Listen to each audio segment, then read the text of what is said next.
Hello kids, आज हम अपनी हिंदी बी की मतलब हिंदी व्याकरण की बुक पढ़ेंगे। इसका हमारा फर्स्ट चैप्टर है भाषा, बोली और लिपि। व्यवहारिक जीवन में हम अपने मन आए विचारों को भाषा की मदद से प्रकट करते हैं। भाषा विचारों को प्रकट करने का साधन है। भाषा शब्दों और वाक्यों से बनती है। जैसे पिक्चर में यहाँ पर दिया गया है।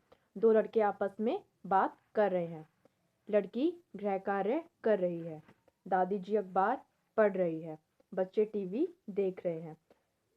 इन उपयुक्त चित्रों में सभी भाषा का प्रयोग कर रहे हैं।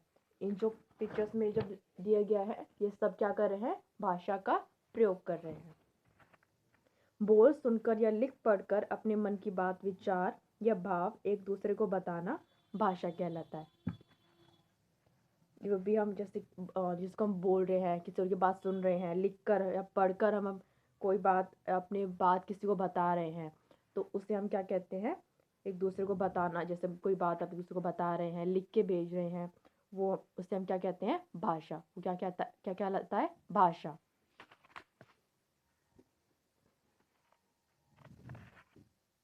अध्यापक स्कूल में बच्चों को पढ़ाता है। अध्यापक बच्चों को बोलकर और ब्लैक बोर्ड पर लिख कर पढ़ा रहे हैं। जैसे हम आपको बोल के क्लास में समझाते हैं, आपको जब लिखना होता है ब्लैक बोर्ड पर लिख कर समझाते हैं, तो वो भी एक क्या है? भाषा। भाषा के रूप। भाषा के दो रूप हैं, मौखिक और लिखित। मौखिक जो हम बोलते हैं, लिखित लिखना। मौखिक भाषा बोलकर अपने विचार प्रकट करना मौखिक भाषा कहलाता है।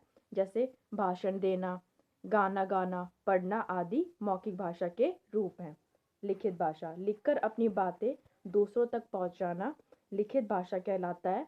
जैसे पत्र लिखना, संदेश लिखना आदि। कुछ लोग अपनी बातों को इशारों में भी कहते हैं। जैसे यातायात का सिपाही संकेतों द्वारा यातायात को नियंत्रित करता है। गूंगा व्यक्ति भी इशारों में ही बातें करता है, परंतु इसे भाषा नहीं कहा जा सकता। याद रखिए, इशारों या संकेतों को भाषा नहीं कहा जा सकता। इशारा संकेतों से कोई बात बताने की कोशिश करते हैं तो उसको हम भाषा नहीं कहते हैं। राष्ट्रीय भाषा प्रत्येक राष्ट्र की कोई ना कोई प्रमुख भाषा होती है जो संपूर्ण राष्ट्र में बोली, लिखी और समझी जाती है। भारत की राष्ट्रभाषा हिंदी है। हमारे देश में विभिन्न लोग भिन्न भिन्न भाषाएं बोलते हैं। जैसे हिंदी आसमी, बांग्ला, बोडो, डोगरी, गुजराती, कन्नड़, कश्मीरी, कोंकणी, मैथिली, मराठी, मलयालम, मणिपुरी, नेपाली, उड़िया, पंजाबी, संस्कृत, सांतली, सिंधी, तमिल, तेलुगु, उर्दू आदि। हमारे देश में कुल 22 भाषाओं को मान्यता मिली है। बोली को भी भाषा नहीं कहा जा सकता, क्योंकि बोली अपने एक सीमित क्षेत्र तक ही बोली जाती है। यह एक जिले से दूसरे जिले में जाते ही बदल जाती है। हमारे देश में अलग अलग प्रांतों में अलग अलग बोलियां बोली जाती हैं, परंतु इन्हें भाषा का रूप नहीं दिया जा सकता। लिपि भाषा को लिखने की विधि लिपि कहलाती है। हिंदी भाषा की लिपि देवनागरी है। पंजाबी भाषा की लिपि गुरुमुखी और अंग्रेजी भाषा की लिपि रोमन है।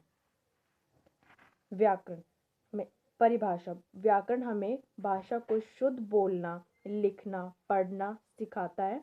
अर्थात भाषा का संपूर्ण ज्ञान व्याकरण ही कराता है।